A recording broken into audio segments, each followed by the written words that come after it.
Whenever you start playing a new game, there's a learning curve. In the case of real-time strategy games, that learning curve is much steeper.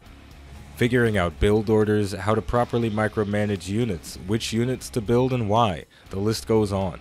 As daunting as it can be to figure this stuff out though, it's not impossible. Today, we're going over some basics that will help you get a foothold in Dawn of War 3's deceptively complex multiplayer.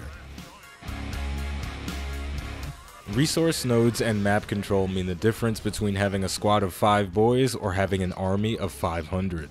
On a basic level, the more resource nodes you capture and upgrade, the more you generate over time, but mindlessly expanding and building generators will put you at a net loss, because most players aren't keen on letting you exercise Manifest Destiny across the entire map. Resource nodes only generate requisition or power when the subsequent generator is built. Those generators can be destroyed, but if a node has a listening post attached to it, that will have to fall before the generators. Except for Wa towers from the orcs, listening posts are the only defensive fortifications you can make, and truth be told, they're not very strong. Unlike towers in League of Legends, plopping one down doesn't mean an area will be indefinitely locked down until the mid and late game. A group of 3 or 4 basic line units can take it out. That's why shoring up the defense of those nodes with a few units of your own is important to their survival.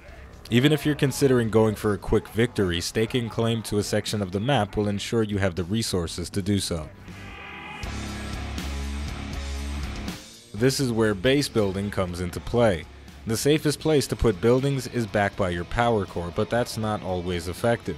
Troops take a decent amount of time to build, and even a pack of amped up boys will take a minute to travel from your base to the front lines.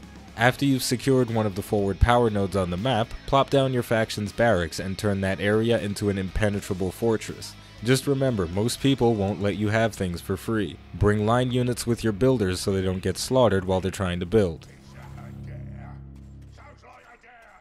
Now that you've got yourself a foothold on the map, you've got to consider your next steps carefully.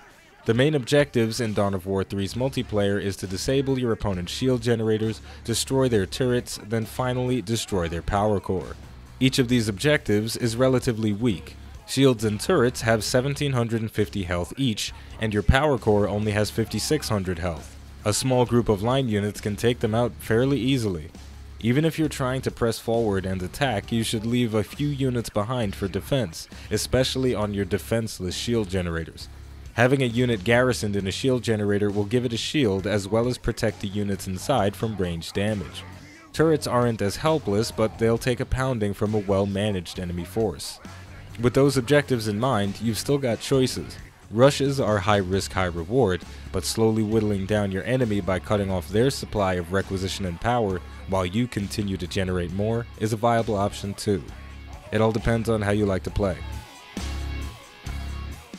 The last and most important piece of the Dawn of War multiplayer puzzle revolves around your elite units and doctrines. Despite what anyone says, this game is not a MOBA, but you'll most certainly have flashbacks to League of Legends when you start spinning to win with gore guts and planting traps with the commando.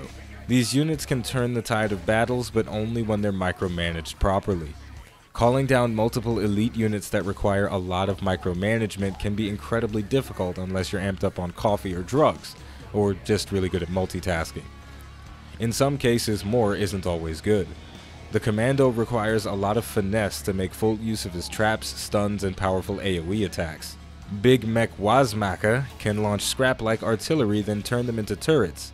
Trying to use them both at the same time while Space Marines or Eldar are jumping on your face or stunning you with fairy dust is tricky business. Finally, Doctrines are passive or active abilities that augment your armies.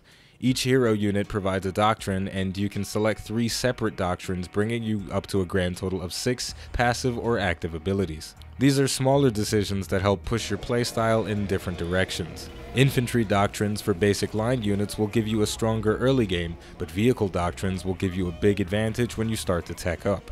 Others have value across the entirety of a match. There are plenty of things that I didn't mention that go a long way towards winning an epic battle in this game, but mastering resources, base building, and elite unit management will get you a strong foundation to build on. So there you go. As you already know, the name of the game is Dawn of War 3. The name of the channel is iBluairJgR Gaming for Comedy. Thank you for watching, and I'll see you next time.